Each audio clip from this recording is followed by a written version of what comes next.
તો કમ્પ્લીટ થયા હોય તો 1 by 1 બોલો. પેલું બોલું છું sir. Hmm. If you read, પેલો ક્વેશ્ચન બોલીશ પછી આન્સર બોલીશ. If you read this book 2 times, and answer છે you will remember this book easily. જરા ફરીથી બોલો અને લાઉડલી બોલો, બરાબર સમજાણું નહીં. આખું સેન્ટેન્સ આખો ફૂલ બોલી જવાનું, બરાબર. બે ભાગ ભેગા કરી અને ફૂલ સેન્ટેન્સ બોલી જવાનું. If you read this book 2 times, you will remember this book easily. Okay. You will remember this book easily. Okay. Number 2. Parashar. If I had worked harder, I would have got admission in IIT.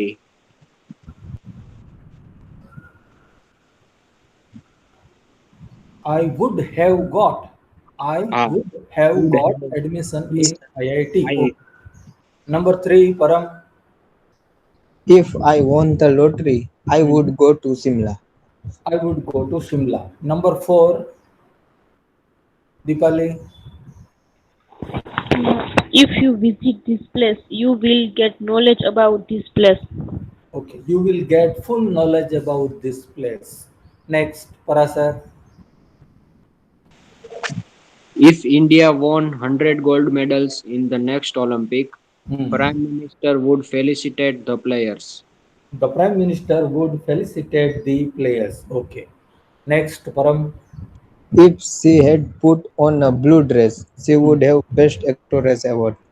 Okay, she would have got the best award. Okay, next, Deepali. If we go to the north, I will purchase new clothes. બરાબર અર્થ એમાં નીકળ્યો નહીં. જો આપણે ઉત્તર દિશા તરફ જઈશું તો બરાબર એમાં ક્લોથ પરચેઝનું બરાબર કંઈ મેચિંગ આવતું નથી. ગ્રામેટિકલી વાક્ય સાચું છે પણ એમાં કોઈ મિનિંગ આવતો નથી. નેક્સ્ટ,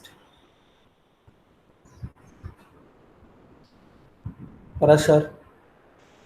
એટલે પાછું ઈ જ બોલું કે બીજું બોલું? એના સિવાયનું, એના પછીનું. If I defeated Bruce Lee, I would get a medal. I would get a gold medal. Okay. Next, Param. If the magician had used psychological tricks, magician would have won Best Magician award. Okay. The magician would have won the award of the best magician. The award of the best magician. ચલો પૂરા. Sir આ સાતમાનું જરા કહી દો ને મને. અચ્છા, પેલો પાર્ટ બોલો. If we go to the north, If we go to the north, we will face many difficulties. જો આપણે ઉત્તર દિશા તરફ જઈશું તો ઘણી મુશ્કેલીઓનો સામનો કરવો પડશે. We will face many difficulties. We will face many hurdles. We will face many hazards. જો ઉત્તર દિશા તરફ જશું તો આપણને ઘણી મુશ્કેલી પડશે. હવે આ જે સેન્ટેન્સીસ છે એમાં જે કન્જક્શન આપણે ઇફ વાપર્યું એ સબોર્ડિનેટિવ છે. સબોર્ડિનેટિવ એટલે શું? તો કે એવું કન્જક્શન છે જે મિડલ પોઝિશનમાં પણ વાપરી શકાય અને ફર્સ્ટ પોઝિશનમાં વાપરી શકાય. જેમ કે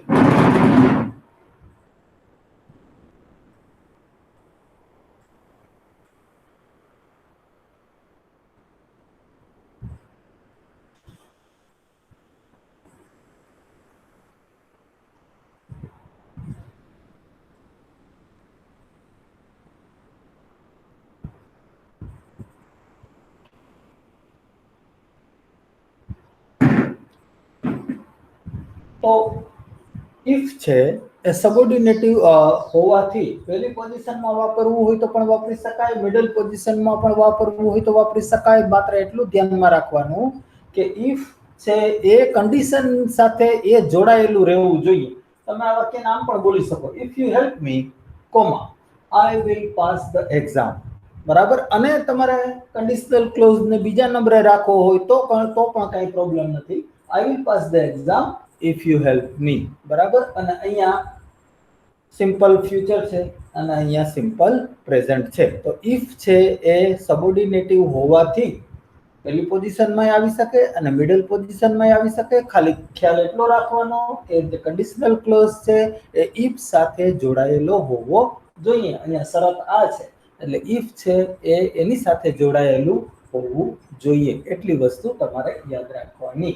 હવે 3 પ્રકારના મેં તમને સેન્ટેન્સીસ ગઈકાલે સમજાવ્યા જેની તમે પ્રેક્ટિસ કરી. નંબર 1 વાસ્તવિક શરત ભવિષ્ય કથન, નંબર 2 અવાસ્તવિક શરત ભવિષ્ય કથન અને નંબર 3 વિપરીત ધારણા અને ભૂતકાળની ઘટના. અને એની સાથે કેવી વાક્ય રચના હોય એ તમે સમજ્યા. પરીક્ષાની અંદર તમને એક પાર્ટ આપવામાં આવ્યો હશે, જેમ ગઈકાલે મેં તમને હોમવર્કમાં એક પાર્ટ આપ્યો હતો અને પછી 4 ઓપ્શન આપ્યા હશે. તો ચારેય ઓપ્શનમાંથી જે સાચો પાર્ટ એને લાગુ પડતો હોય, ગ્રામેટિકલી એની સાથે મેચ થતો હોય એ પ્રમાણેનો પાર્ટ તમારે એની સાથે જોડવાનો.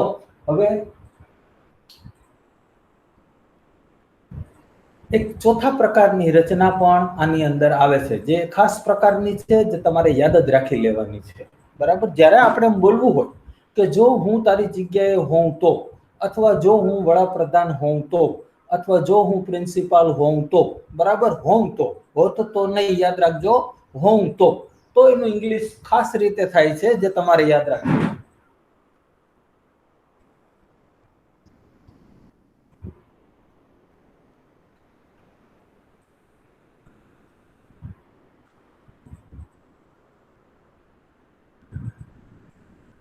આઈની સાથે વેર મૂકવામાં આવે છે આ પ્રકારના વાક્યોમાં, જે તમારે યાદ રાખી લેવાનું કે જ્યારે તમારે એમ ઇંગ્લિશ કરવું હોય કે જો હું વડાપ્રધાન હોઉં તો, જો હું તમારી જગ્યાએ હોઉં તો, બરાબર, જો હું પ્રિન્સિપાલ હોઉં તો, અને આની સાથે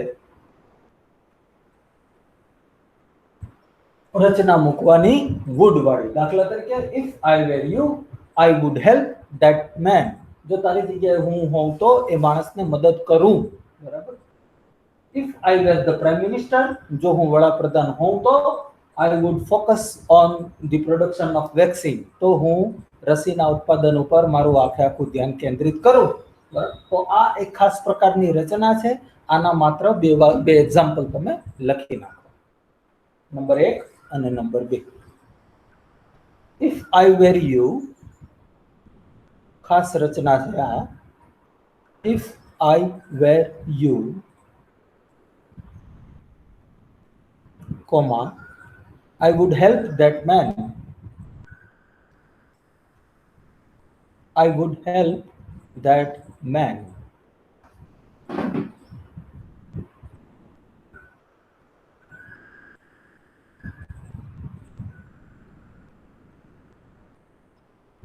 ગુજરાતી પણ નીચે લખી નાખજો એટલે ભૂલ ન થાય. જો હું તમારી જગ્યાએ હોઉં તો, જો હું તમારી જગ્યાએ હોઉં તો હું તે માણસને મદદ કરું. હું તે માણસને મદદ કરું.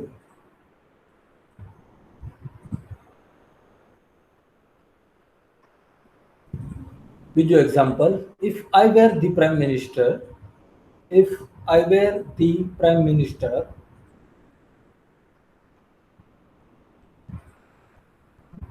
comma, I would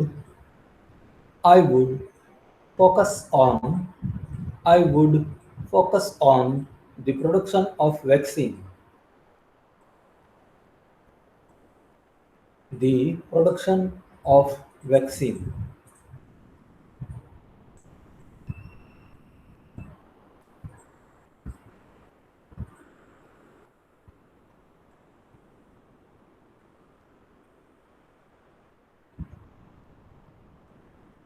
હવે જે ત્રીજા નંબરની રચના છે, જેમાં ભૂતકાળની ઘટના ઘટી ગઈ હોય અને આપણે વિપરીત ધારણા કરીએ, અલગ રીતે ઘટી હોય એવી ધારણા કરીએ, એને બીજી રીતે પણ લખવામાં આવે છે. એ પણ તમને ખબર હોવી જોઈએ.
આ રીતે પણ આ વાક્યને લખી શકાય. જે ભૂતકાળની ઘટના છે કે આમ નામ બન્યું એને બદલે આમ નામ બન્યું હોત તો આમ નામ થાત, એ જે વાક્ય રચનાઓ છે એ તમે હેડથી પણ શરૂ કરી શકો. બરાબર, તો આ જ વાક્યને તમારે હેડથી શરૂ કરવું હોય તો તમે આ રીતે લખી શકો.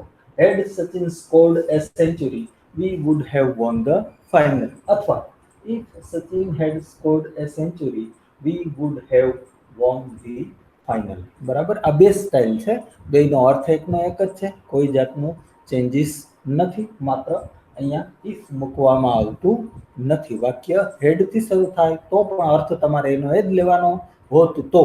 બરાબર, બેના અર્થમાં લેવાના હોત તો. હવે આગળ લખો અનલેસ. હવે લખો અનલેસ.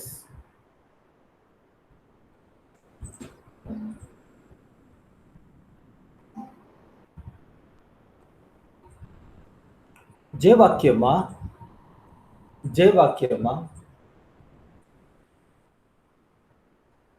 શરત નકારમાં હોય,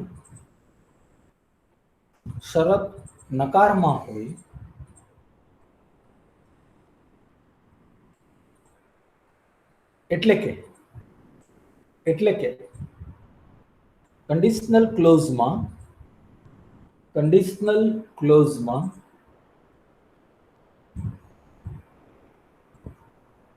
if not વપરાયા હોય,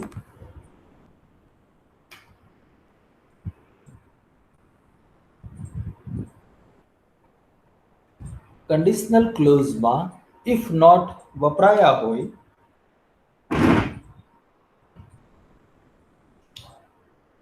તેવા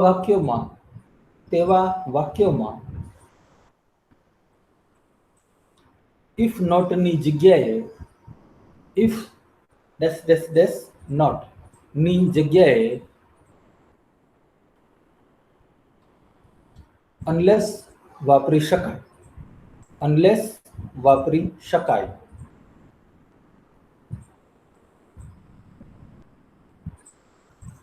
For example,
if India does not help Nepal, જો ભારત નેપાળને મદદ નહીં કરશે તો. બરાબર, આ સાદો વર્તમાન કાળની રચના છે. મિલિયન્સ ઓફ પીપલ, લાખો લોકો, વિલ ડાય, આ સિમ્પલ ફ્યુચરની રચના છે. ધેર એટલે કે નેપાળમાં, ડ્યુ ટુ કોરોનાની લીધે. જો ભારત નેપાળને મદદ નહીં કરે તો ત્યાં લાખોની સંખ્યામાં લોકો મૃત્યુ પામશે. હવે અહીંયા તમે જોઈ શકો છો કે અહીંયા if અને નોટ છે. બરાબર, હવે if નોટ નથી મૂકવું, તેને બદલે અનલેસ મૂકવું હોય તો પણ મૂકી શકાય. ખાસ ખ્યાલ રાખવાનો કે તમે અનલેસ નો જ્યારે ઉપયોગ કરો ત્યારે આ નોટની સાથે ડુ કે જે ડઝ હોય એ પછી હકાર વાક્ય બની જતું હોવાથી, નોટ નીકળી જતું હોવાથી ડુ ડઝ અસ્તિત્વમાં રહેતા નથી અને એને ભેળવી દેવાના હેલ્પમાં. અહીંયા ડઝ છે એ હેલ્પમાં ભળી જાય તો હેલ્પ્સ થાય. જો અહીંયા ડુ હોત અને હેલ્પમાં ભેળવવાનું આવે તો હેલ્પનું હેલ્પ જ રહે. ડુ વત્તા હેલ્પ તો હેલ્પ જ થાય. માની લો કે અહીંયા ડીડ હોત અને ડીડ ને હેલ્પમાં ભેળવવાનું થાય તો હેલ્પડ થઈ જાય. તો ડઝ વત્તા હેલ્પ તો હેલ્પ્સ, ડુ વત્તા હેલ્પ તો હેલ્પ અને did વત્તા help તો helped એ તો એટલું તમને આવડવું જોઈએ. એટલે જેવું આપણે unless માં કન્વર્ટ કરશો એટલે નોટ નીકળી જશે. નોટ નીકળી જશે એટલે do does did પછી સ્ટેટમેન્ટ માં આવે નહીં, આકારમાં એ આવતા નથી અને એને આમાં ભેળવી દેવાના. તો unless India helps Nepal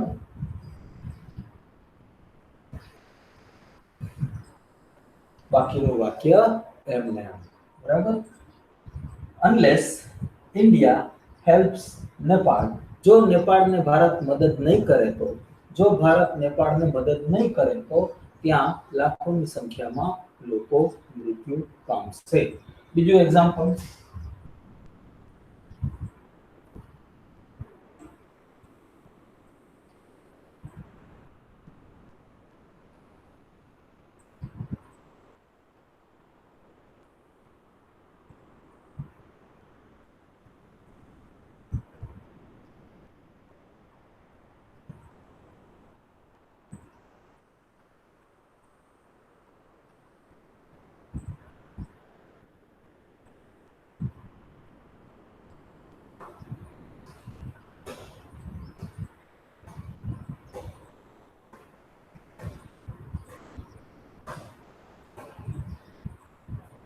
if they do not speak Spanish જો એ લોકો સ્પેનિશ નહીં બોલે તો they cannot તેઓ કરી શકશે નહીં શોપિંગ કરી શકશે નહીં. જો એ લોકો સ્પેનિશ નહીં બોલે તો શોપિંગ કરી શકશે નહીં. હવે આ do not છે એને આપણે કાઢી નાખીએ. આ do છે સ્પીક માં ભળી જાય, નોટ અહીંથી નીકળી જાય. if અને નોટ ભેગા થાય unless મૂકવાનું. unless they speak Spanish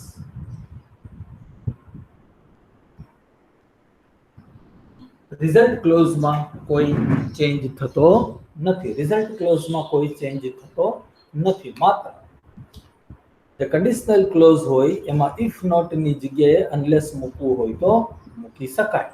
બરાબર, સમજાઈ ગયું? Yes sir. પરાશર? હા સર. ઓકે, તો હવે તમને હું પેલો પાર્ટ લખાવું છું અનલેસ વાળો, બરાબર, અને તમારે સેકન્ડ પાર્ટ પૂરો કરીને મને બતાવવાનો. 5 જ સેન્ટેન્સ ખાલી લખાવું છું. લખો. Number 1,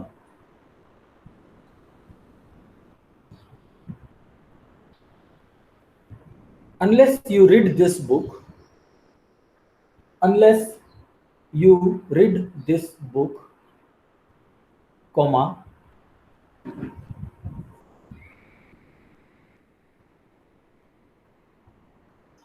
you will not know, KNOW, you will not know about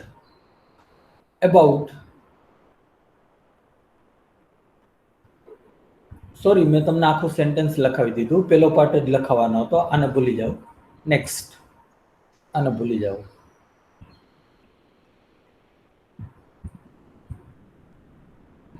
unless you buy a new mobile, comma, dash dash dash.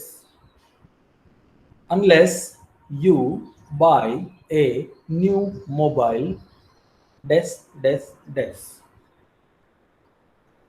Number 2,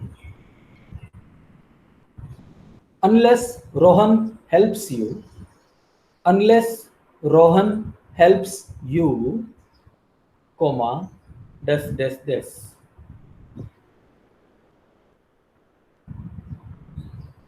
Number 3, unless you get up before 7:30, unless you get up before 7:30, comma, dash dash dash. Number 4, unless you take this medicine, unless you take this medicine, comma, dash dash. Next, unless you keep this secret, unless you keep this secret, unless you keep this secret, comma dash dash dash. Second part છે એમાં તમારે જે લખવું હોય એ લખી આવવાનું, યાદ રાખવાનું. સેકન્ડ પાર્ટ તમારો સિમ્પલ ફ્યુચરમાં જ આવશે, કારણ કે પેલો પાર્ટ મેં સિમ્પલ પ્રેઝન્ટમાં આપ્યો છે, એટલે સેકન્ડ પાર્ટ તમારો સિમ્પલ ફ્યુચરમાં જ આવશે. ચાલો સ્ટાર્ટ.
ચલો ready?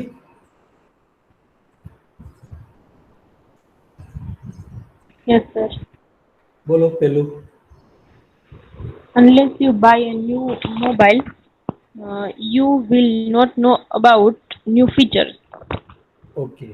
You will not know about its features. Okay. Number 2, Parasar. Unless Rohan helps, she will not pass the exam. Okay. Jalpa, ત્રીજું. સર એમાં until ના આવી શકે. Until you Until can cross the road. until શું છે એ પછી સમજાવું. આનું બોલું. ઓકે સર ત્રીજું તો નથી થયું. પરમ, number 3. Unless you get up before 7:30, you will not do proper exercise. Okay. You cannot do proper exercise. Okay. Parasar. Unless you take this medicine, you will not become well. You will not be well.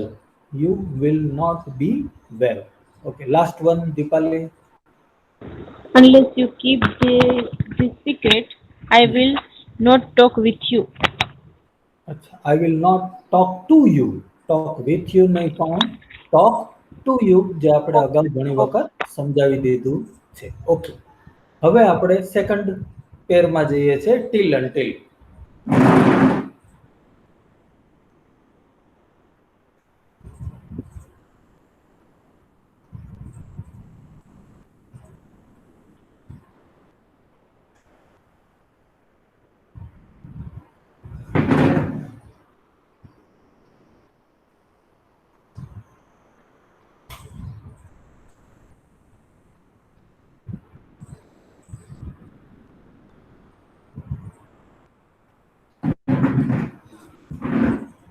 If અને unless એ શરતવાચક હતા. જો અને તો આ સમયવાચક છે. જ્યાં સુધી નહીં ત્યાં સુધી અથવા જ્યાં સુધી ત્યાં સુધી. બરાબર. હવે આ બે જે છે જે સમયવાચક છે યાદ રાખવાના. બરાબર. એનો કેવી રીતે ઉપયોગ થાય એ તમારે સમજી લેવાનું છે. આમ તો આ બે એકબીજાના અથવામાં વાપરી શકાય. બરાબર. પણ સામાન્ય રીતે કેમ વાપરવામાં આવે છે એ તમારે સમજવાની જરૂર છે.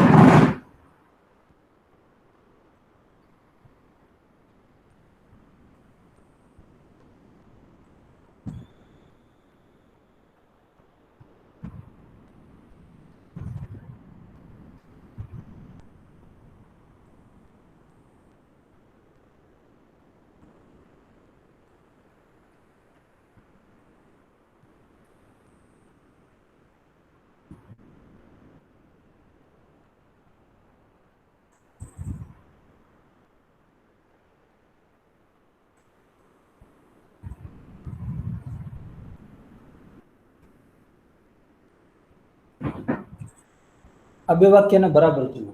We played till the rain started. વરસાદ શરૂ થયો ત્યાં સુધી અમે રમ્યા. Number 2, we could not play until the rain stopped. વરસાદ અટકો નહીં ત્યાં સુધી અમે રમત શરૂ કરી શક્યા નહીં. We could not play, અમે રમત શરૂ કરી શક્યા નહીં until the rain stopped. તો till અને until, till વાળો ક્લોઝ અને until વાળો ક્લોઝ એ જે મેઇન ક્લોઝ છે એના સમય દર્શાવવા વાળા છે. અગાઉ આપણે જોયું હતું એ સમયનું નહોતું, એ શરતનું હતું. આ બેમાં જમીન આસમાનનો તફાવત છે. હવે ટીલ સાથેનો જે ક્લોઝ તમને દેખાય છે અહીંયા, ટીલ ધ રેન સ્ટાર્ટ, એ મેઇન ક્લોઝની ક્રિયાનું અંતિમ બિંદુ હોય. મેઇન ક્લોઝમાં કઈ ક્રિયા છે? પ્લેની, બરાબર, રમવાની. રમવાનો અંત ક્યારે આવ્યો? The rain started. વરસાદ શરૂ થયો, રમવાનો અંત આવ્યો. મતલબ કે ટીલ સાથેનો ક્લોઝ મેઇન ક્લોઝની જે ક્રિયા છે એનું અંતિમ બિંદુ દર્શાવે. શું દર્શાવે? અંતિમ બિંદુ. ક્રિયા ત્યાં સુધી ચાલી. હવે અહીંયા જુઓ, વી કુડ નોટ પ્લે, અમે રમત શરૂ કરી શક્યા નહીં. અન્ટિલ ધ રેન સ્ટોપ્ડ, જ્યાં સુધી વરસાદ રોકાયો નહીં ત્યાં સુધી. તો જેવો વરસાદ રોકાયો, રમવાનું શરૂ થયું. તો અન્ટિલ સાથેનો ક્લોઝ છે એ મેઇન ક્લોઝનું પ્રારંભ બિંદુ દર્શાવે. અન્ટિલ વાળો ક્લોઝ છે એ મેઇન ક્લોઝની ક્રિયાનું પ્રારંભ બિંદુ દર્શાવે. જ્યારે ટીલ વાળો જે ક્લોઝ છે એ મેઇન ક્લોઝની ક્રિયાનું અંતિમ બિંદુ દર્શાવે. પ્લેની ક્રિયા અહીં સુધી ચાલી, પ્લેની ક્રિયા અહીંથી શરૂ થઈ, તો આ એનો જનરલ ઉપયોગ છે. અને સામાન્ય રીતે જ્યાં મેઇન ક્લોઝ નકારમાં હોય ત્યાં અનટિલ વાપરવામાં આવે છે. જ્યાં મેઇન ક્લોઝ હકારમાં હોય તો અહીંયા ક્યાંય નોટ નથી, બરાબર, ત્યાં સામાન્ય રીતે ટીલ વાપરવામાં આવે છે. પણ તમે ટીલ અને અનટિલ એકબીજાના અથવામાં વાપરવા હોય તો વાપરી શકાય, બરાબર, એમાં કઈ પ્રોબ્લેમ નથી. લખો ટીલ અનટિલ.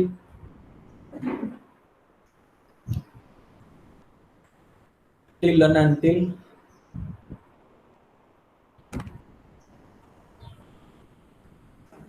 આ બંને કંજક્શન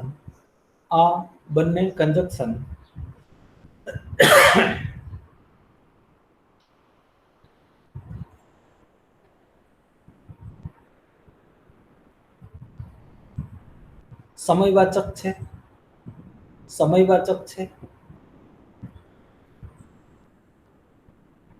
અને મેઇન ક્લોઝની ક્રિયાના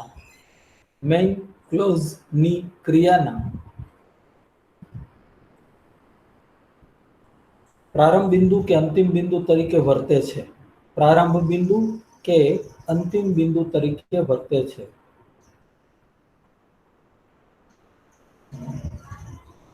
જોકે આ બંને એકબીજાના અથવામાં વાપરવામાં આવે છે.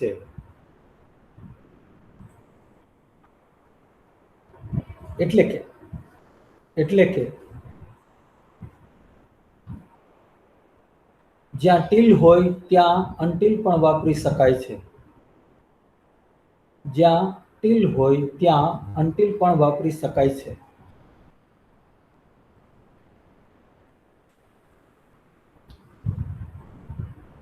પરંતુ અનટિલ વાળા વાક્યમાં ટીલ વાપરી શકાતું નથી.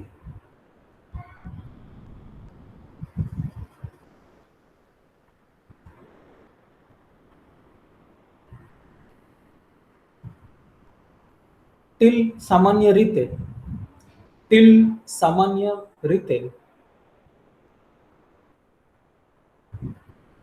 મુખ્ય ઉપવાક્યની ક્રિયાનું અંતિમ સમય બિંદુ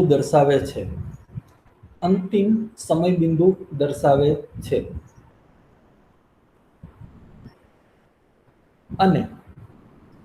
અને મુખ્ય વાક્ય હકારમાં હોય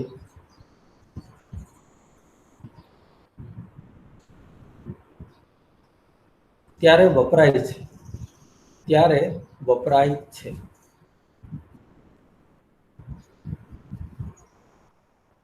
જ્યારે અનટિલ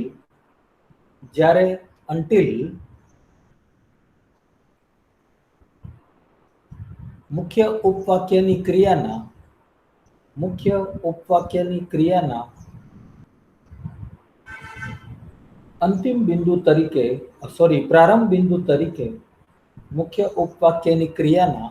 પ્રારંભ બિંદુ તરીકે સામાન્ય રીતે વર્તતું હોય છે.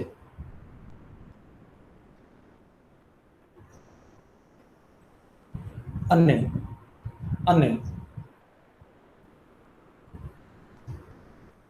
મુખ્ય ઉપવાક્ય નકારમાં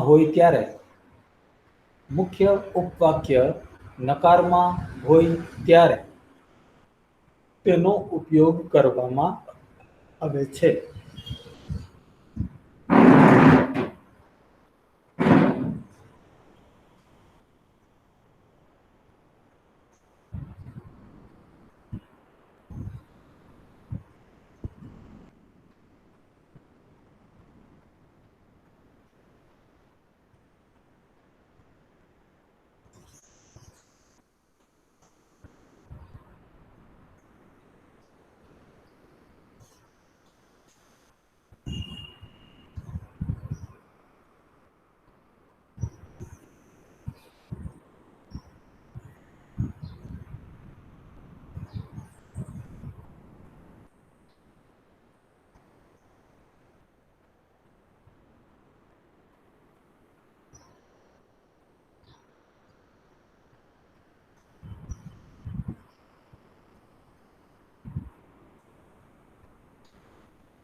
હવે બીકોઝ, સિન્સ અને બીકોઝ ઓફ આને બરાબર સમજો. બીકોઝ, સિન્સ અને બીકોઝ ઓફ, એમાં બીકોઝ અને સિન્સ છે એ કંજક્શન છે, બરાબર. હવે જ્યારે હું તમને એમ કહું કે કંજક્શન છે એટલે તમને ક્લિયરલી આઈડિયા આવી જવો જોઈએ કે કંજક્શનનો મતલબ થાય કે બે ઉપવાક્યોને જોડે છે, બરાબર. તો આ બધામાં બે બે ઉપવાક્ય હશે જ્યાં બીકોઝ અને સિન્સનો ઉપયોગ થયો હોય ત્યાં. પરંતુ બીકોઝ ઓફ છે એ કંજક્શન નથી, એ પ્રેપોઝિશન છે. અને વળી પાછી મેં તમને પ્રેપોઝિશનની ક્લિયર વ્યાખ્યા તમને સમજાવી હતી કે પ્રેપોઝિશન કોને કહેવાય, તો કે પ્રેપોઝિશન એવા શબ્દો છે જે કોઈ પણ નાઉન અથવા નાઉન ફ્રેઝની આગળ આવે અને એ નાઉનને સમય બનાવી દે, સ્થળ બનાવી દે, કારણ બનાવી દે, હેતુ બનાવી દે, સાધન બનાવી દે, સંજોગો બનાવી દે, પણ નાઉનની આગળ આવતા હોવા જોઈએ, બરાબર. તો પ્રેપોઝિશન નાઉનની આગળ આવે, કંજક્શન ક્લોઝની આગળ આવે. કંજક્શન વપરાણું એટલે પાછળ આખું ઉપવાક્ય આવે જ, બરાબર. એક કર્તા આવે, ક્રિયાપદ આવે, અન્ય વસ્તુઓ આવે. પણ તમે પ્રેપોઝિશન વાપરો તો પાછળ આખે આખો ક્લોઝ મૂકી શકતા નથી, કારણ કે એ પ્રેપોઝિશન છે, એની પાછળ બહુ તો શબ્દો આવે, એટલે કે નાઉન આવે, નાઉન ફ્રેઝ આવે, શબ્દ સમૂહ આવી શકે, પણ ઉપવાક્ય ના આવે. એક કર્તા હોય ને ક્રિયાપદ હોય ને એમ આવે નહીં, એ ખાસ ખ્યાલ રાખવા. બીજું કે બીકોઝ છે એ બે પોઝિશનમાં આવી શકે, મિડલ પોઝિશનમાં આવી શકે. સામાન્ય રીતે મિડલ પોઝિશનમાં વપરાય, પણ તમારે ફર્સ્ટ પોઝિશનમાં વાપરવું હોય તો પણ એ વાક્ય ખોટું હોતું નથી. પણ સિન્સ એ કેવું કંજક્શન છે, માત્ર પ્રેપોઝિશનમાં જ આવે. અહીંયા જુઓ, I could not go on picnic, હું પિકનિક ઉપર જઈ શક્યો નહીં. બીકોઝ, કારણ કે આઈ હેડ નો મની, કારણ કે મારી પાસે પૈસા નહોતા. અહીંયા આપણે બીકોઝ ને મિડલ પોઝિશનમાં લીધું, આ કારણ છે, બરાબર. આ ઘટનાનું આ કારણ છે. તમારે કારણને પહેલા લેવું હોય તો પણ કઈ પ્રોબ્લેમ નથી. Because I had no money, comma, I could not go on picnic, હું પિકનિક ઉપર જઈ શક્યો નહીં, નો પ્રોબ્લેમ, બરાબર. હવે બીકોઝ ની જગ્યાએ તમારે સિન્સ વાપરવું છે તો સિન્સ તો માત્ર પહેલી પોઝિશનમાં જ આવે, એને આપણે મિડલ પોઝિશનમાં મૂકી શકતા નથી. Since I had no money, I could not go on picnic, બરાબર. તમે આમ નથી લખી શકતા કે I could not go on picnic since I had no money, એમ લખી શકાતું નથી. સિન્સ માત્ર પહેલી પોઝિશનમાં, બીકોઝ બે પોઝિશનમાં. હવે ત્રીજું જુઓ, હવે મારે કંજક્શન બીકોઝ નથી વાપરવું, એને બદલે પ્રેપોઝિશન વાપરવું છે બીકોઝ ઓફ. આ બે કારણના કંજક્શન હતા, આ કારણનું પ્રેપોઝિશન છે. આ બધી ચર્ચા આખી કારણવાળી છે, બરાબર. આ કારણના કંજક્શન અને આ કારણનું પ્રેપોઝિશન. જ્યાં જ્યાં કંજક્શન વાપર્યા ત્યાં આખો આખો ક્લોઝ આવ્યો, કર્તા આવ્યું, ક્રિયાપદ આવ્યું. પણ હવે આપણે કારણનું પ્રેપોઝિશન વાપરવું છે બીકોઝ ઓફ. તો જેવું તમે બીકોઝ ઓફ વાપરો પછી તમે અહીંયા ક્લોઝ ના લખી શકો કે આઈ હેડ નો મની, આઈ નામનો કર્તા, હેડની ક્રિયા, એમ નથી લખી શકાતું. એને બદલે નાઉન ફ્રેઝ વાપરવો પડે, એટલે કે શબ્દો વાપરવા પડે. તો આઈ હેડ નો મની ને તમારે નાઉનમાં ફેરવવું હોય તો તમે શું કહો, તો માય ફાઇનાન્શિયલ કન્ડિશન, મારી આર્થિક સ્થિતિ, બરાબર. તો મારી આર્થિક સ્થિતિ એ કોઈ ક્રિયા, એ કોઈ વાક્ય નથી, એ કોઈ ઉપવાક્ય નથી, એમાં કર્તા, ક્રિયાપદ એવું આવ્યું નથી, એ માત્ર શબ્દો છે, નાઉન ફ્રેઝ છે, બરાબર. બીજું એક્ઝામ્પલ આપું.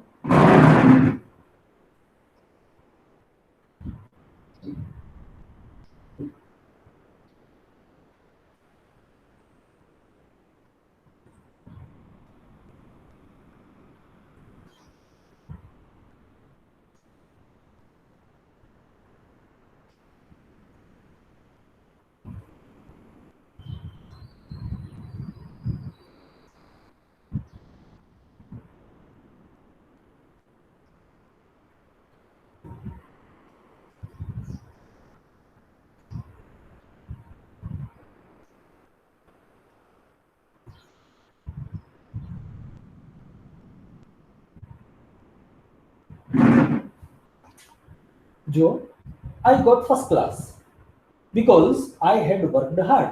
આઈ નામનો કર્તા આવ્યો, હેડ વર્ગ પૂર્ણ ભૂતકાળની રચના, બરાબર, હાર્ડ વિશેષણ.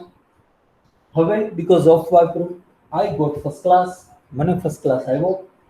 બીકોઝ ઓફ કારણ કે ને લીધે, કોને લીધે? માય હાર્ડવર્ક, મારી સખત મહેનત. તો માય હાર્ડવર્ક છે એ ક્લોઝ નથી, તમે જોઈ શકો છો ત્યાં કર્તા અને ક્રિયાપદ ને એવું કાંઈ છે નહીં, પણ એને બદલે માત્ર નાઉન ફ્રેઝ છે. તો તમને આવડવું જોઈએ કે બીકોઝ ની જગ્યાએ બીકોઝ ઓફ મૂકવાનું થાય તો આખે આખો જે ક્લોઝ હોય એને નાઉન ફ્રેઝમાં કેવી રીતે કન્વર્ટ કરવું, બરાબર? દાખલા તરીકે અહીંયા આપણે કેવી રીતે કન્વર્ટ કર્યો તો આઈ હેડ નો મની, તો એનું આપણે શું લખી નાખ્યું? એના જેવો અર્થ આવે એવો નાઉન ફ્રેઝ કયો કર્યો? My financial condition. અહીંયા શું હતું? આઈ હેડ વર્કડ હાર્ડ, મેં સખત મહેનત કરેલી. એની જગ્યાએ આપણે શું લખી નાખ્યું? માય હાર્ડ વર્ક, મારી મહેનત, મારી મહેનત. તો આ વસ્તુ તમને આવડતી હોવી જોઈએ. અને જ્યારે એક્ઝામની અંદર પૂછાય ઓપ્શન તરીકે ત્યારે તમને આઈડિયા આવી જવો જોઈએ કે આ નાઉન ફ્રેઝ વાપરવાનું છે કે આખે આખો ક્લોઝ મૂકવાનો છે. બીકોઝ છે તો આખે આખો ક્લોઝ, બીકોઝ ઓફ છે તો આખે આખો નાઉન ફ્રેઝ ક્લોઝ મૂકવાનો નહીં. આવડશે? Yes sir. ઓકે, લખો. 5 વાક્યો લખાવું છું બીકોઝ વાળા. તમારે બીકોઝ ની જગ્યાએ બીકોઝ ઓફ મૂકીને મને બતાવવાનું. Number 1,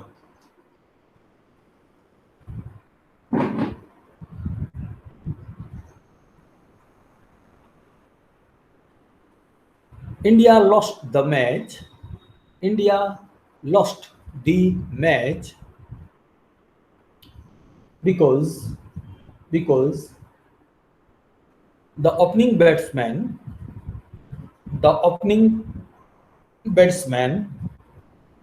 could not perform well.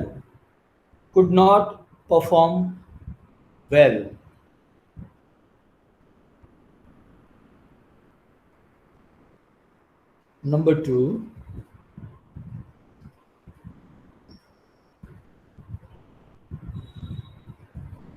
I could not climb up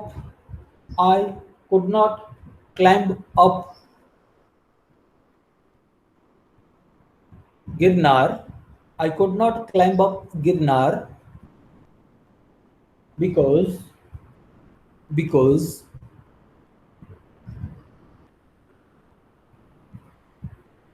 my left leg was injured. Because my left leg was injured.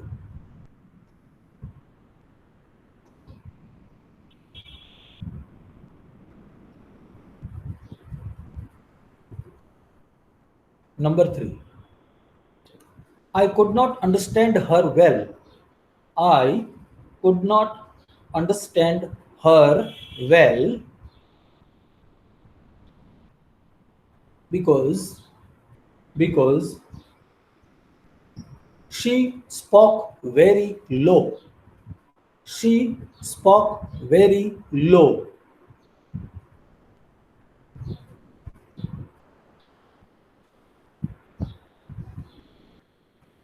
Number 4,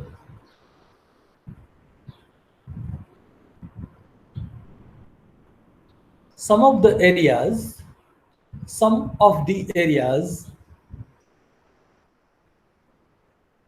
were locked down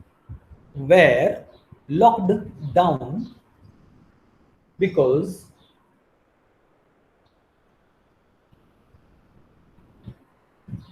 the cases of corona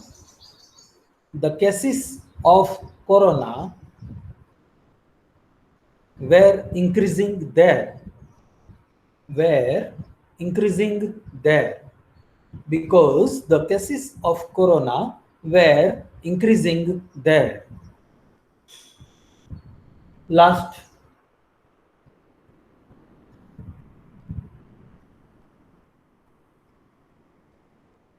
I could not type well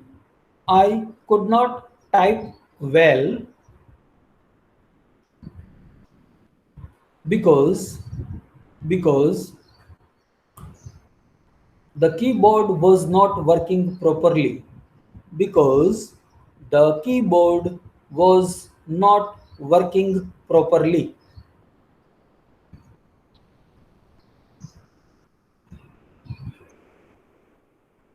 ચલો ready?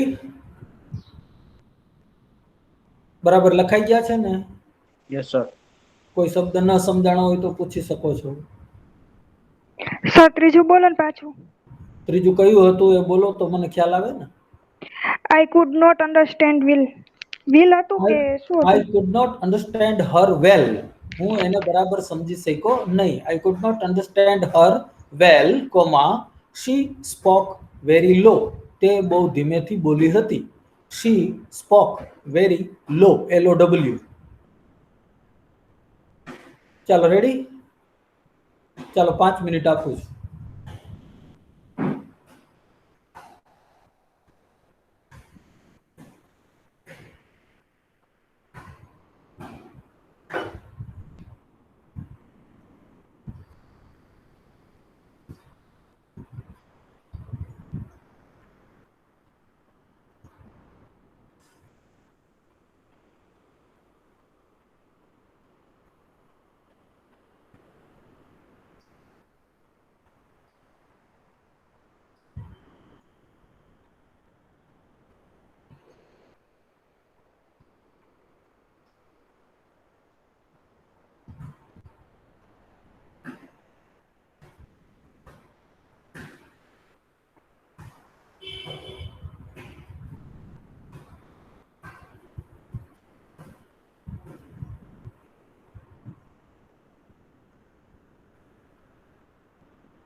Ready?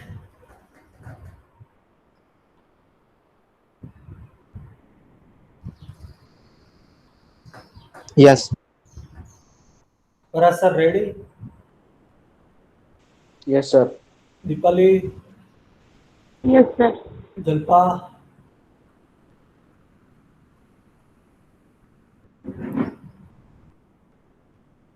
okay. Parasar, પહેલું વાક્ય. India lost the match because of the poor performance of opening batsman. Very good. Because of the poor performance, the weak performance, the substandard performance of the opening batsman. તો performance of the opening batsman એ clause નથી, બરાબર, માત્ર શબ્દ સમૂહ છે, noun phrase છે. Number 2, Deepali. I could not climb up Girnar because of my leg injured. My leg injured એ તો ક્લોઝ બની ગયો, નાઉન ફ્રેઝ નથી. મારા પગની ઈજા એમ તમારે લખવું જોઈએ. મારો પગ ઈજાયુક્ત થયો એમ નહીં. માય લેગ ઇન્જર્ડ તો મારો પગ ઇન્જર્ડ થયો એ તો વાક્ય બની ગયું, બરાબર. Because of my injured leg ચાલે? No, because of the injury of my leg, because of the injury of my leg, મારા પગની ઈજા. ચાલો ત્રીજું, પરમ. I could not understand her because of her speaking was very slow. Low. Har speaking was, Har speaking નામનો કર્તા મૂકો તમે, વોઝ નામનું ક્રિયાપદ મૂકો, Yeah. મતલબ કે તમે આખે આખો ક્લોઝ મૂકો, બરાબર. નાઉન ફ્રેઝ નથી એ. હર સ્પીકિંગ પછી વોઝ અને લો, તો એ તો આખો સેન્ટેન્સ બની ગયો, કારણ કે વોઝ નામનું ક્રિયાપદ વાપર્યું તમે. Jalpa. She spoke very low because of could not સરખું નથી બન્યું. Okay. Deepak, Parasar. I could not understand her well because of her low voice. Because of her low voice, આટલું જ લખવાનું હતું. હર લો વોઇસ, તેણીનો નીચો અવાજ. હર લો વોઇસ, તેણીનો ઓછો ધીમો અવાજ, બરાબર. બીજું એમાં કઈ લખવાનું હતું નહીં. Next, Dipali. Some of the area were locked down because of corona high rate. Because of high rate of the cases of corona, because of the high rate of the cases of corona. એટલે તમારે બરાબર વિચારવાનું કે આને આપણે શબ્દ સમૂહમાં, એટલે કે નાઉનમાં કેવી રીતે કન્વર્ટ કરીએ કે જેથી કરીને અર્થ છે એ જળવાઈ રહે અને વાક્ય બનવું જોઈએ નહીં. તમે ક્રિયાપદ વાપરો, કર્તા વાપરો અને ક્રિયાપદ વાપરો તો વાક્ય બની જાય. એટલે વાક્ય કેવી રીતે ન બને અને અર્થ જળવાઈ રહે એ તમને આવડતું હોય તો તમને અઘરી વાક્ય રચનાઓ આવડી શકે છે, બરાબર. હવે આપણે નેક્સ્ટ કન્જક્શનમાં જઈએ.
અહીંયા આપણે ત્રણ પેરનો અભ્યાસ કરવાનો છે. એક either or, બીજું whether or, અને ત્રીજું neither nor. બરાબર. આ ત્રણેયનો ઉપયોગ બે બે ક્લોઝને જોડવા માટે કેવી રીતે થાય એ આપણે સમજવાનું છે. બે બે શબ્દોને નહીં. બરાબર. શબ્દોને જોડવામાં કઈ અઘરી વસ્તુ હોતી નથી. દાખલા તરીકે તમે એમ કહો કે I will drink either juice or Coca Cola. તો જ્યુસ ઓર કોકા કોલા એને તમારે either or થી આપણે જોડી દીધા. એ બે શબ્દોને જોડ્યા. એમાં કઈ શીખવાની વસ્તુ નથી. બે શબ્દોને જ્યારે જોડવાના થાય, બે નાઉનને જોડવાના થાય, એમાં કઈ શીખવાનું હોતું નથી. પણ બે ક્લોઝને જોડવાના થાય ત્યારે થોડીક વસ્તુઓ ધ્યાનમાં રાખવી પડે. તો આપણે બધા ક્લોઝને જોડાય એવી રીતે કરીએ. સૌથી પહેલા either or. either or નો ઉપયોગ ક્યારે થાય? તો કે કાં તો આમ અને કાં તો આમ, બંને ક્લોઝ પાછા હકારમાં હોવા જોઈએ. દાખલા તરીકે either I will join army, graduate થયા પછી કાં તો હું આર્મી જોઈન કરીશ, અથવા તો I will have to આમ નામ કરવું પડશે. ફરજિયાતપણાનું વાક્ય રચવું હોય ત્યારે will have to ની રચના કરવી, આમ નામ કરવું પડશે. એમ જ્યારે તમારે લખવાનું થાય ત્યારે will have to નો ઉપયોગ કરો. I will have to help my father with his business. નહીં તો અને કાં તો મારે મારા પિતાને એના ધંધામાં મદદ કરવી પડશે. બરાબર. તો બે કન્ડિશન છે અહીંયા.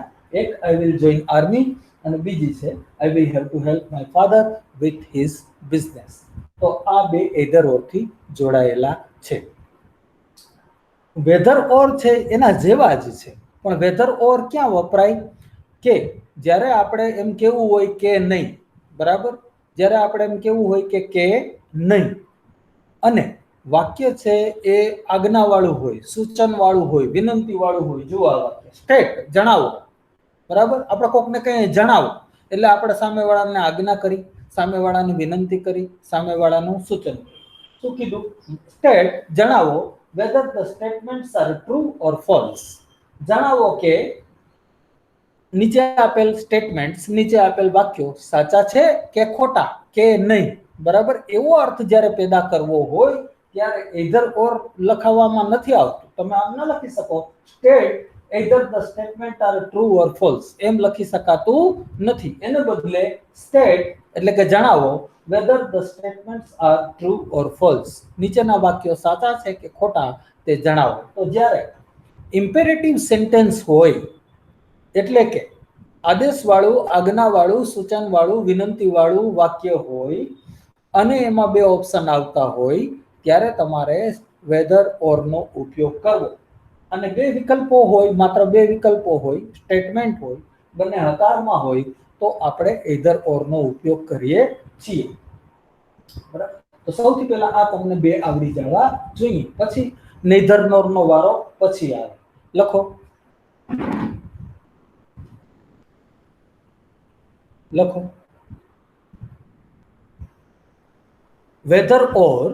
whether dash dash dash or dash dash dash. whether or નો ઉપયોગ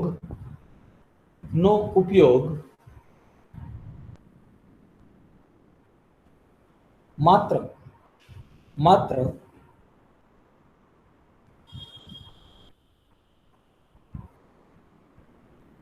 imperative sentence, IMPERATIVE,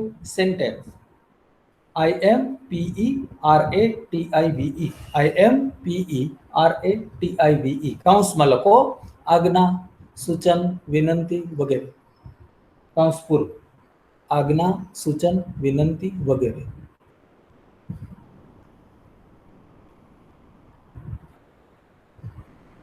અથવા તો એવા વાક્યો જેમાં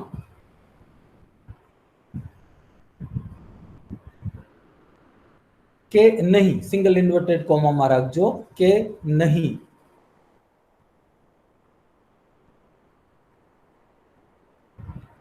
એવો અર્થ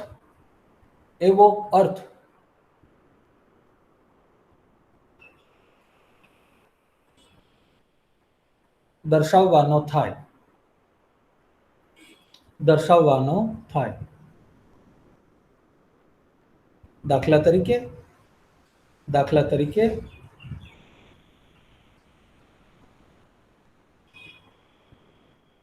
રાઇટ એટલે કે લખો right whether these animals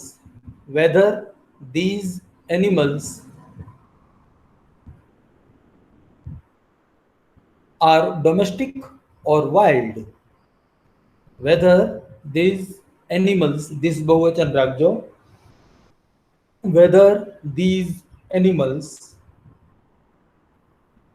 are domestic or wild. નીચેના પ્રાણીઓ પાલતુ છે કે જંગલી તે લખો. બરાબર, તો તે લખો. આપણે શું કીધું સામેવાળાને કે આમને આમ લખો, એટલે આપણે એક પ્રકારની વિનંતી કરી, એક પ્રકારનું સૂચન કર્યું, એક પ્રકારનો હુકમ કર્યો, અને એટલા માટે આમાં વેધર ઓરનો ઉપયોગ થાય છે. જ્યારે ખાલી સ્ટેટમેન્ટ હોય તો આપણે ઉપયોગ કરીએ છીએ એઇધર ઓરનો. આગળ લખો.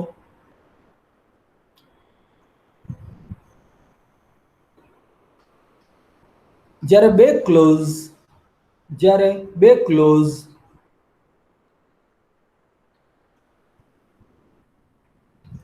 હકારમાં હોય, જ્યારે બે ક્લોઝ હકારમાં હોય અને એકબીજાના વિકલ્પ રૂપે હોય,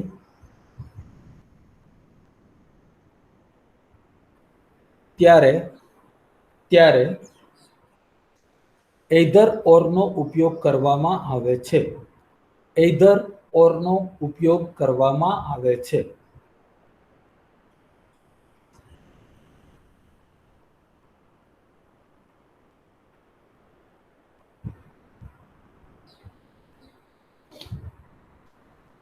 એક્ઝામ્પલ, either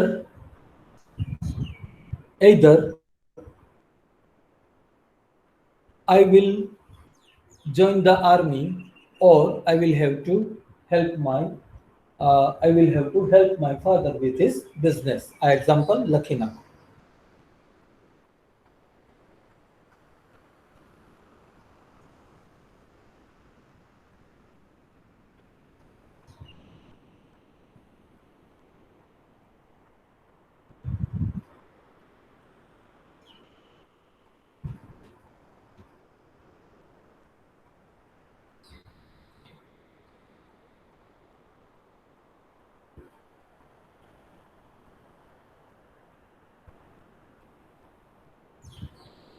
ચાલો, રેડી?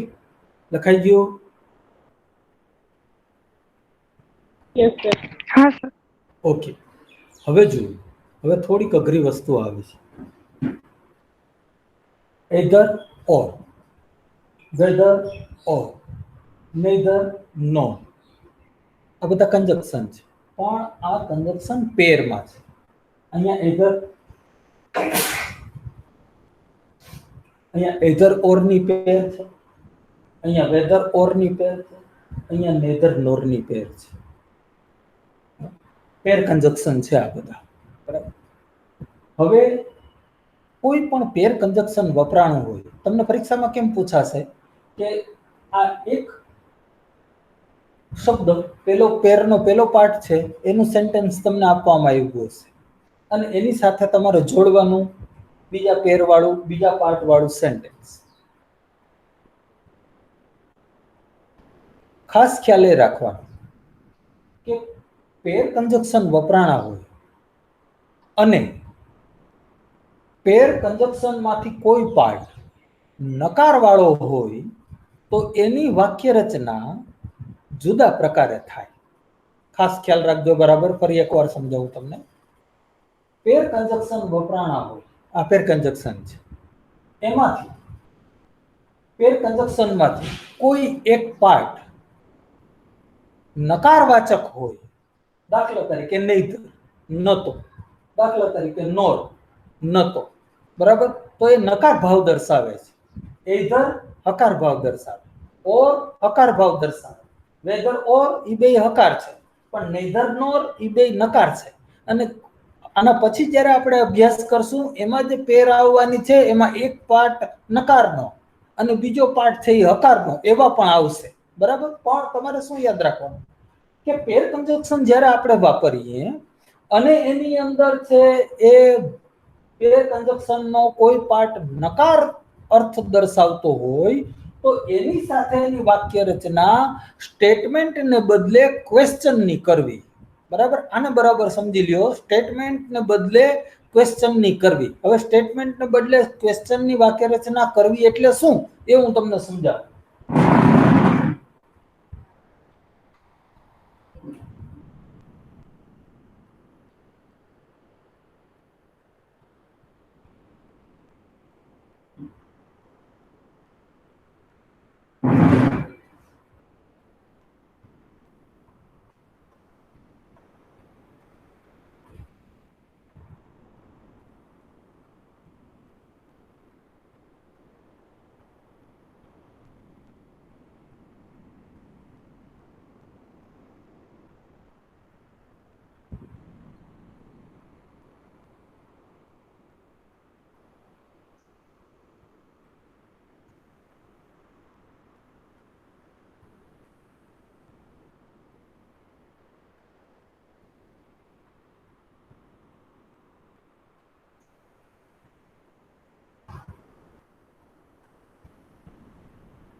આને બરાબર સમજો.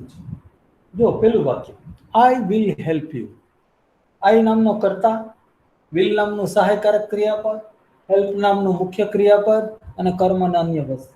હવે આ સ્ટેટમેન્ટ છે. આ સ્ટેટમેન્ટની રચના કહેવાય. જે કર્તાથી શરૂ થતી હોય એ બધી સ્ટેટમેન્ટની રચના કહેવાય. અને કર્તા પછી આવતું હોય સહાયકારક ક્રિયાપદ. આ સહાયકારક ક્રિયાપદને જેવું તમે કર્તાની આગળ લઈ લ્યો એટલે ક્વેશ્ચનની રચના થઈ જાય. વિલ આઈ હેલ્પ યુ એ ક્વેશ્ચનની રચના છે. અહીંયા she has written a poem. તેણીએ એક કવિતા લખી છે. હવે she નામનો કર્તા, કર્તાથી વાક્ય શરૂ થયું, સ્ટેટમેન્ટની રચના. has નામનું સહાયકારક ક્રિયાપદ, written નામનું મુખ્ય ક્રિયાપદ. હવે આ has ને તમે જેવું આગળ લઈ લ્યો એટલે વાક્ય રચના થઈ જાય સીધે સીધી સ્ટેટમેન્ટમાંથી ક્વેશ્ચનની. has she written a poem. બરાબર. ત્રીજું વાક્ય જુઓ. they like ice cream. બરાબર. હવે they like ice cream આ વાક્ય રચના છે સાદા વર્તમાન કાળની છે. તો સાદો વર્તમાન અને સાદો ભૂતકાળ આ બે કાળ એવા છે કે જેમાં સ્ટેટમેન્ટમાં સહાયકારક ક્રિયાપદ હોતા જ નથી. આની અંદર છુપાયેલા હોય એ આપણે કાઢવા પડે જરૂર પડે તો. બરાબર. they like ice cream. they નામનો કર્તા. હવે અહીંયા સહાયકારક ક્રિયાપદ નથી જેમ અહીંયા હતું એમ. કારણ સાદો વર્તમાન કાળ. સાદા વર્તમાનમાં અને સાદા ભૂતકાળમાં સહાયકારક ક્રિયાપદ સ્ટેટમેન્ટમાં હોતા નથી, વર્બની અંદર છુપાયેલા હોય.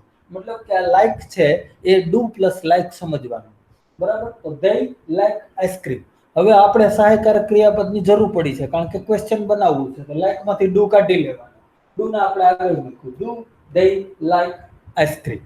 બરાબર. આ ક્વેશ્ચન ની અંદર અહીંયા જુઓ. she played well. સાદો ભૂતકાળ. she played well. એમાં પણ અહીંયા કોઈ જાતનું સહાયકારક ક્રિયાપદ તમને જોવા નહીં મળે. કારણ સાદો ભૂતકાળ. સાદા ભૂતકાળમાં સ્ટેટમેન્ટમાં સહાયકારક ક્રિયાપદમાં છુપાયેલા હોય.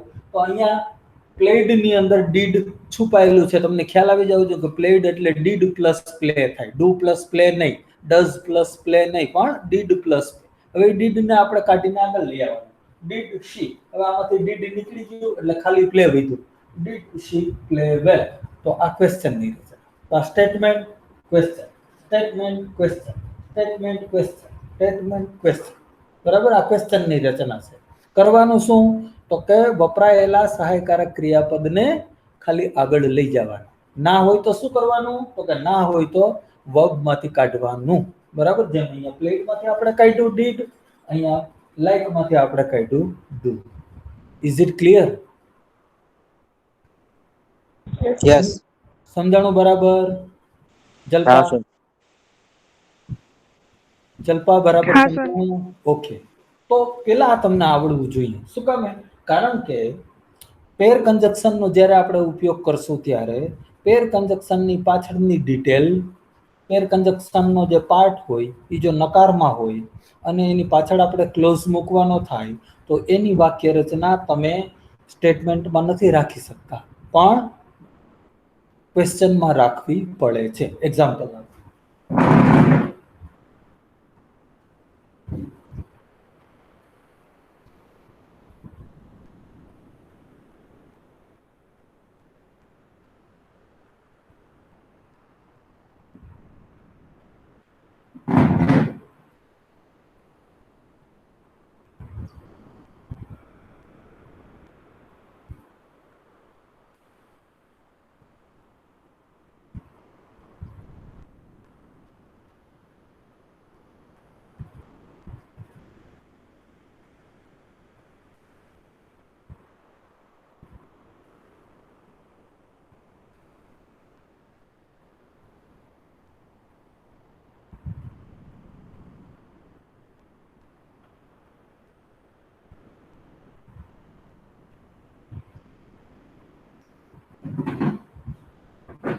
જો નહીતર હવે જેવું નકારવાળું પેર આવ્યું કે તરત જ વાક્ય રચના સીધે સીધી સ્ટેટમેન્ટને બદલે ક્વેશ્ચનની થઈ ગઈ. તો નહીતર do I play football nor does my brother play hockey.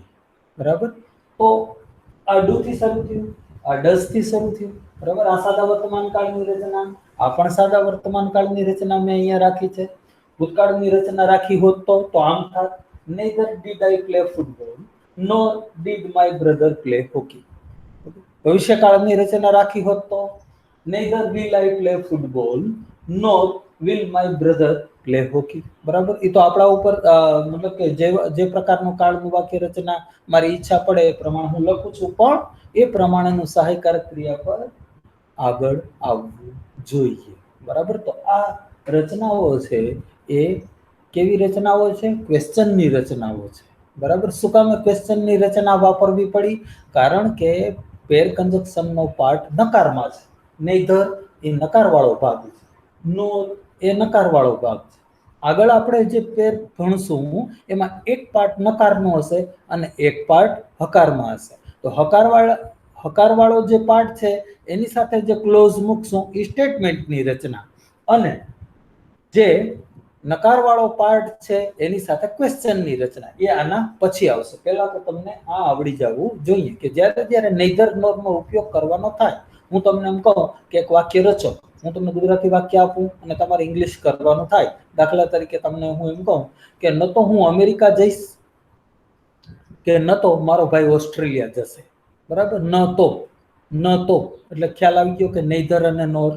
બરાબર, એનો ઉપયોગ કરવાનો છે તો તમને ખ્યાલ આવી જવો જોઈએ. નેધર થી વાક્ય શરૂ કરો અને હવે જે વાક્ય રચના મૂકો એ ક્વેશ્ચનની હોવી જોઈએ. તો એમ ન લખાય કે neither I will go to America, એમ ન લખાય. Neither will I go to America nor will my brother go to Canada. બરાબર, તો ભવિષ્યની રચના છે, વિલનો ઉપયોગ કરવાનો, પણ વિલ પેલી પોઝિશનમાં રહેવું જોઈએ, બીજી પોઝિશનમાં નહીં. એટલે કે સ્ટેટમેન્ટ નથી બનાવવાનું, ક્વેશ્ચન બનાવવાનું છે. તો જે પ્રમાણેનું વાક્ય હોય, જે કાળનું વાક્ય હોય એ કાળનું સહાયકારક ક્રિયાપદથી વાક્ય શરૂ થવા જોઈએ, ક્લોઝ શરૂ થવા જોઈએ. બીજું એક એક્ઝામ્પલ આપો. દાખલા તરીકે મારે એમ કેવું હોય કે ન તો હું પ્રથમ નંબરે આવ્યો, ન તો મને ઇનામ મળ્યું. બરાબર, ન તો હું પ્રથમ નંબરે આવ્યો, ન તો મને ઇનામ મળ્યું. પ્રથમ નંબરે આવ્યો સાદો ભૂતકાળ, ઇનામ મળ્યું સાદો ભૂતકાળ. બરાબર, તો બે સાદા ભૂતકાળના ક્લોઝ બનશે. અને નકારમાં બનાવવાના છે, નેધર અને નોર એટલે નકારવાળા છે, એટલે ક્વેશ્ચનની રચના કરવી પડશે. એટલે આપણા બે ક્લોઝ ડીડ થી શરૂ થવા જોઈએ.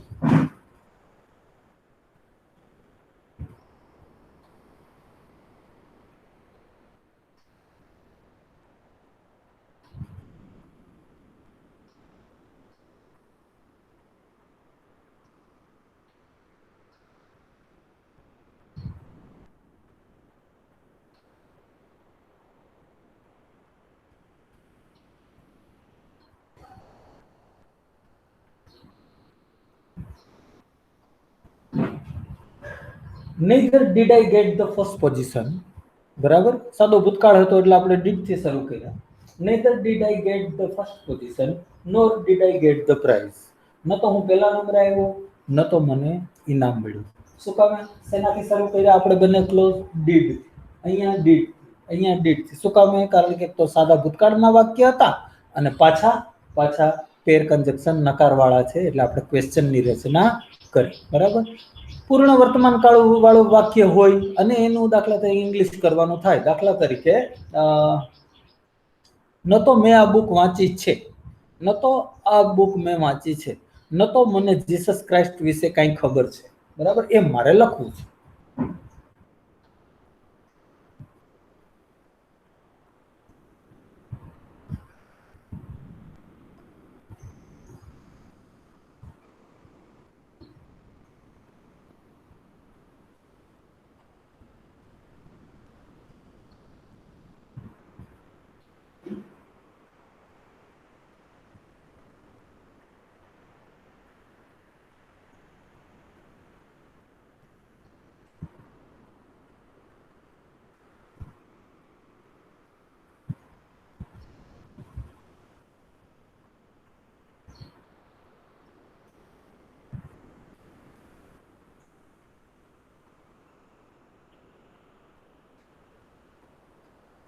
જો એક પૂર્ણ વર્તમાન કાળ, એક સાદું વાક્ય એમિઝાર વાળું. neither have I read this book. ન તો આ બુક મેં વાંચી છે. nor am I aware of the life of Jesus Christ. ન તો હું જીસસ ક્રાઇસ્ટની જીવનથી પરિચિત છું. બરાબર, સાદું વાક્ય એમિઝાર વાળું. તો એમાં આપણે એમને આગળ લીધો, અહીંયા હેવ ને આગળ લીધો. તમારે યાદ રાખવાનું કે જ્યારે પણ neither nor ની રચના કરવાની થાય ત્યારે નેધરની પાછળ જે ક્લોઝ આવે તે સહાયકારક ક્રિયાપદથી શરૂ થવો જોઈએ, અને તે જ રીતે નોરની પાછળ જે ક્લોઝ આવે તે પણ સહાયકારક ક્રિયાપદથી શરૂ થતો હોવો જોઈએ, કારણ કે નેધર અને નોર બંને નકાર અર્થ સૂચવે છે. આવડશે? હા સર. પરાસર, હા sir. Dipali, Yes, sir. Ram, Yes, sir. Okay, લખો છો. ગુજરાતી વાક્ય આપું છું, ઇંગ્લિશ કરવાની કોશિશ કરજો. બરાબર, નેધર નોરનો ઉપયોગ કરીને લખો. નંબર 1, ન તો હું આ સ્થળની મુલાકાત લઈશ, ન તો હું આ સ્થળની મુલાકાત લઈશ,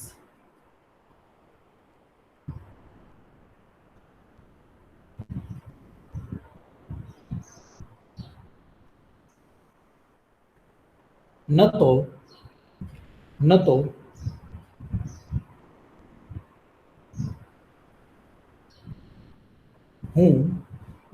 હું ઘરે રહીને ચેસ રમીશ.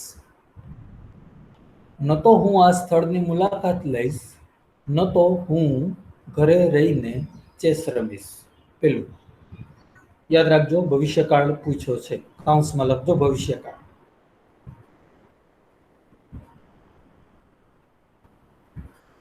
નંબર 2, ન તો એ લોકો સરકારનો વિરોધ કરે છે,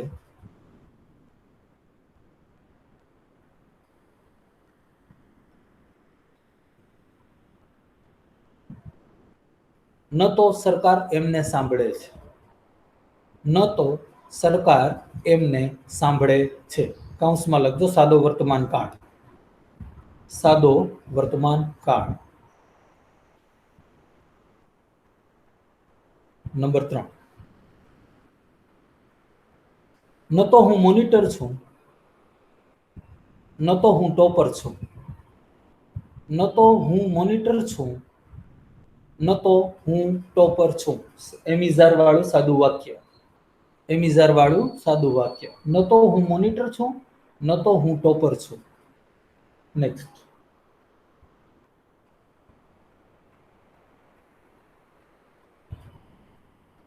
ન તો મેં એને મદદ કરી, ન તો મેં એને મદદ કરી,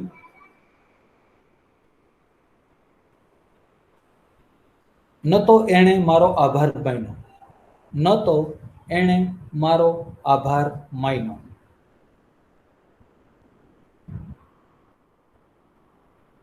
ચાલો 4 વાક્યનું કરીને બતાવો. છેલ્લું વાક્ય સાદા ભૂતકાળનું હતું, યાદ રાખજો. છેલ્લું વાક્ય સાદા ભૂતકાળમાં રચવાનું છે.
चलो done.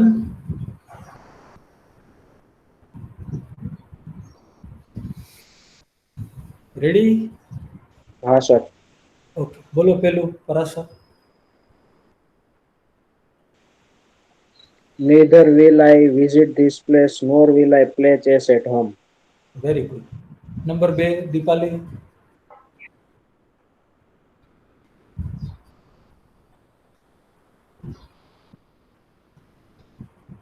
Dipali number 2. Neither do they protest nor does Sarkar listen them. Nor does the government listen to them. Nor does the government listen to them. Okay. ત્રીજું પરમ. Neither am I monitor nor am I topper. Neither am I the monitor nor am I the topper. ચોથું Jalpa last. Sir અડધું થયું હે. જેટલું થયું એટલું બોલો. neither do their help nor does આભાર માન્યો છે. આભારની ઇંગ્લિશમાં થેન્ક. થેન્ક. હા, અને સાદા ભૂતકાળનું વાક્ય છે એટલે ડીડ થી શરૂ થવું જોઈએ. હા, ડીડ. હા, પરાસર બોલો ચોથું વાક્ય આખું. Neither did I help him nor did he thank me. હા, neither did I help him nor did he thank me. બરાબર. તો બે વાક્ય ડીડ થી, બે ઉપવાક્ય ડીડ થી શરૂ થતા હોવા જોઈએ. બરાબર. હવે છેલ્લી આઈટમ. હવે હું એક પેર કન્જક્શન એવું લઉં છું જેનો પેલો પાર્ટ નકારમાં હશે અને બીજો પાર્ટ હકાર સૂચવે છે. તો નકારની સાથે તમારે ક્વેશ્ચનની રચના રાખવી પડે અને હકારવાળા પાર્ટ સાથે તમારે સ્ટેટમેન્ટની રચના રાખવી પડે.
જ્યારે કોઈ બે ઘટના વન બાય વન બની હોય, એક પછી એક બની હોય, તો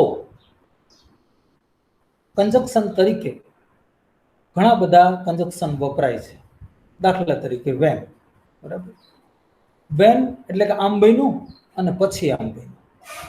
પણ તમારે ભારપૂર્વક એમ કેવું હોય કે આ બન્યું કે તરત જ આ બન્યું, તો તમારી પાસે બે ઓપ્શન છે. બરાબર.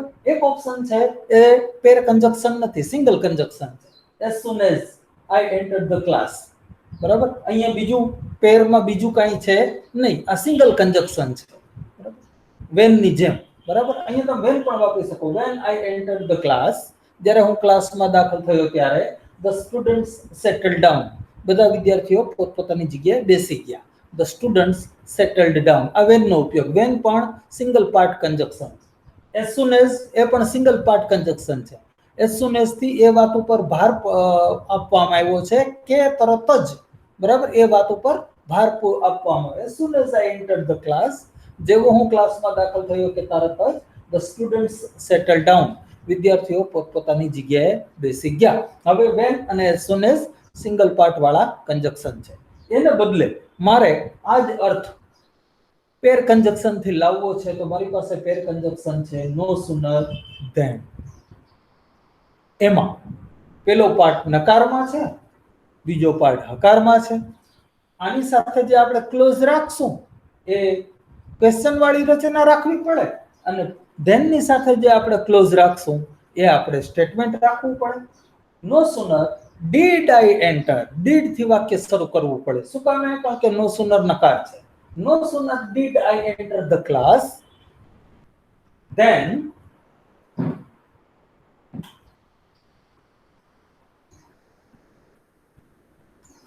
then the students settle down.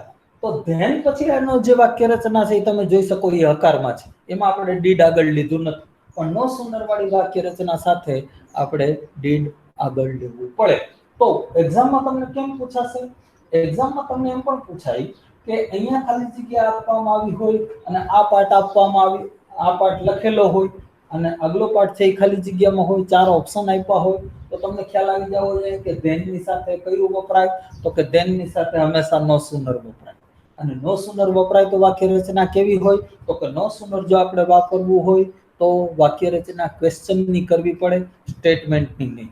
એ જ રીતે તમને પહેલો પાર્ટ આપવામાં આવ્યો હોય અને બીજો પાર્ટ છે તમારે પસંદ કરવાનો થાય, તમને આપી દેવામાં આવ્યું છે એક્ઝામ ની અંદર, not soon I did no sooner did I enter the class comma પછી ડેશ પછી 4 ઓપ્શન આપ્યા હોય, તો તમને ખ્યાલ આવી જવો જોઈએ કે નો સુનર સાથે વપરાય હંમેશા ધેન, અને ધેન ની સાથે જે વાક્ય રચના છે એ સ્ટેટમેન્ટ ની હોવી જોઈએ, ભૂલથી ક્વેશ્ચન ની કરાય નહીં. આ પાર્ટ નકાર હતો, ક્વેશ્ચન બરાબર છે. ધેન નકાર નથી, ધેન છે એ હકાર છે, બરાબર. તો અર્થ કેવી રીતે લેવાનો? અર્થ આ રીતે લેવાનો, જેવો એઝ સુન એઝ માં લીધો એ રીતે, કે જેવો હું ક્લાસમાં દાખલ થયો કે તરત જ, બરાબર, આમ ને આમ બન્યું. એ અર્થ તમારે આ વાક્યનો ગુજરાતી પણ એ જ રીતે કરવાનું, બરાબર. એટલે ધેન પછી એમનું એમ જ વાક્ય રાખવાનું, એમાં ડીડ આગળ નહીં લેવાનું. હા, ધેન પછી સ્ટેટમેન્ટ ની રચના રાખવાની, ક્વેશ્ચન ની રચના રખાય નહીં, કારણ કે ધેન નકાર સૂચવતું નથી. કારણ શું? ઓકે. ધેન છે એ નકાર સૂચવતું નથી, ધેન છે એ હકાર સૂચવે. નો સુનર એમાં તો નો દેખાય આવે નકારનો, બરાબર, એટલે તમને એ કોઈ ક્વેશ્ચન આવતો નથી, નકાર તો સ્પષ્ટ દેખાય આવે છે, એટલે એના પછીની જે રચના છે એ ક્વેશ્ચન ની રાખવાની. ચાલો, આવડી જશે ને? હા. બે જ વાક્ય લખાવું છું. 4 જણા, તમે 4 જણા છો એટલે 4 વાક્ય લખાવી દઉં, બધા એક એક બોલ. પેલું લખો, નંબર 1.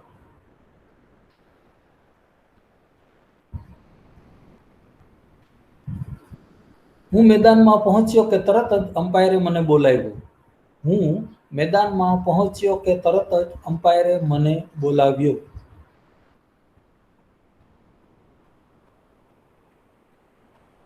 નંબર 2.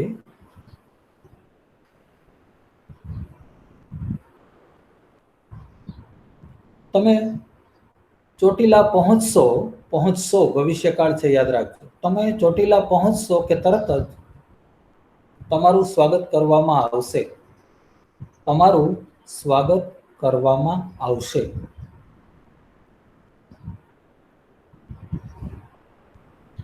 નંબર 3.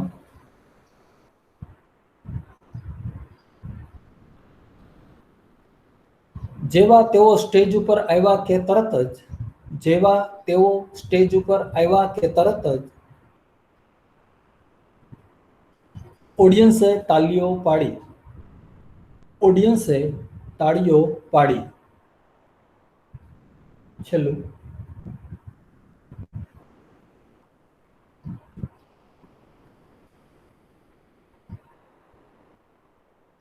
જેવો ઝડપી પવન ફૂંકાવાનો શરૂ થયો કે તરત જ, જેવો ઝડપી પવન ફૂંકાવાનો શરૂ થયો કે તરત જ તે લોકોને અન્ય સ્થળે ખસેડવામાં આવ્યા. જેવો ઝડપી પવન ફૂંકાવાનો શરૂ થયો કે તરત જ તે લોકોને અન્ય સ્થળે ખસેડવામાં આવ્યા. બરાબર. થોડુંક અઘરી ચોથું વાક્ય થોડુંક અઘરું છે, ના આવડે તો કાંઈ વાંધો નહીં, તમારી રીતે ટ્રાય કરજો. ચાલો 4 મિનિટ આપું છું.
ચાલો ready?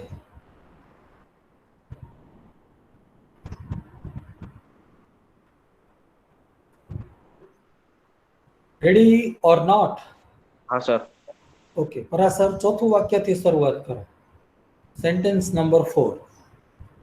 As soon as the heavy wind raved, the Hmm. people were moved to other place. neither nor no sorry no sooner than નો ઉપયોગ કરીને આપણે વાક્ય બનાવવાના હતા. હા. તમને ખાલી સમજાવવા માટે, બરાબર? આપણે વાક્ય શેની મદદથી બનાવવાના છે? neither no sooner than ની મદદથી.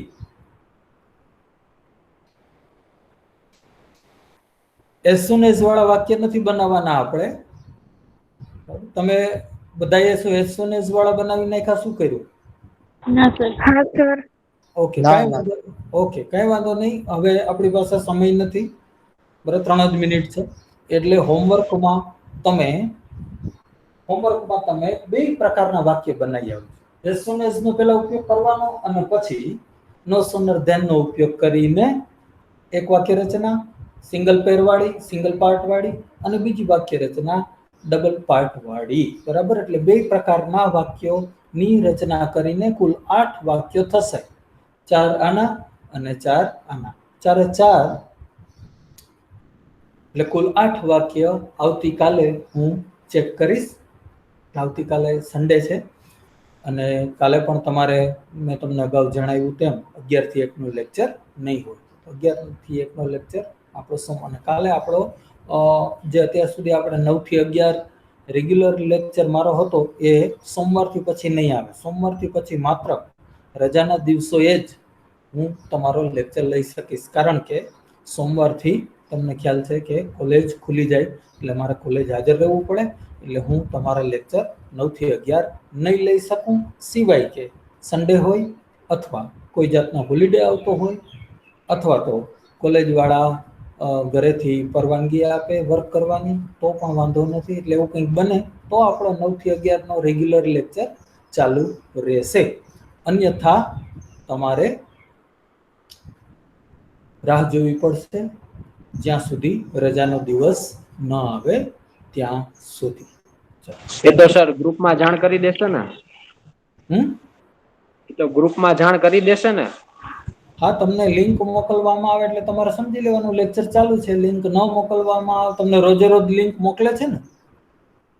ના સર. અચ્છા, રોજે રોજ નથી મોકલતા? પેલી વાર જે લિંક આવી ને એમાં જ જોઈન કરવાનું. અચ્છા, એક વખત મોકલી દીધી એમાં જ જોઈન કરો છો? તો સીસીડીસી વાળાને હું કહીશ, તમને ઇન્ફોર્મ કરશે ગ્રુપમાં કે ગમે તે સૂચના મૂકીને. એનો વિષય છે, એમાં આપણે ટેન્શન લેવાનું નથી, પણ તમને જાણ કરી દેવામાં આવશે કે ઇંગ્લિશના લેક્ચર કઈ તારીખે કયા સમયે છે, બરાબર? કાલે હશે ને સન્ડે? કાલે છેલ્લો લેક્ચર હશે આપણો સન્ડે, આ ટાઈમે 8 9 થી 11 રેગ્યુલર ટાઈમે. પછી કઈ નક્કી રહેશે નહીં. પછી ગમે તે સમય આવી શકે અને ગમે તે દિવસે આવી શકે, ખાસ કરીને રજાનો દિવસ હોય તો આવી શકે. ચાલો, એનીથિંગ એલ્સ? બીજું કાંઈ? ઓકે, તો આજનો લેક્ચર આપણે અહીં સમાપ્ત કરીએ છીએ. ફરી કાલે મળીશું. હોમવર્ક કરીને જ આવજો.